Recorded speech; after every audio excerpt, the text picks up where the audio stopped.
All right. Just before we go into writing codes fully, I'm not oblivious of the fact that there are some people that are already used to using VS Code IDE. So I'm making this video specifically for them to show them what they might need to set up VS Code properly for Python. However, I still recommend that you use PyCharm for the purpose of this bootcamp so that we have the same interface and we have the same workflow.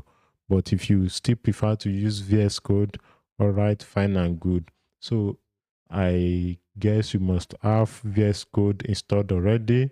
So all you need to have in place for VS Code, go to your extension pane and then make sure you install Python. So you make sure you install the Python extension.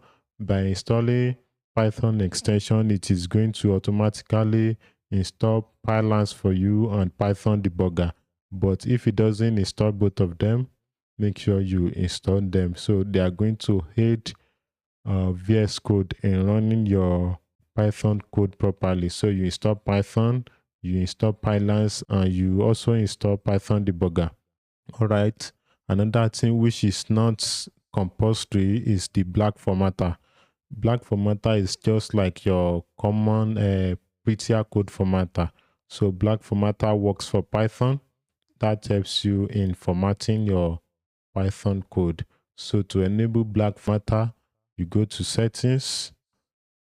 All right. So you can go to settings.json and you include this part in your settings.json. So this is going to ensure that black formatter is used for formatting your Python code.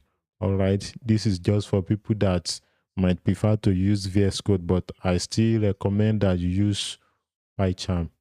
Okay, that's that for that. I'll see you in the next lesson.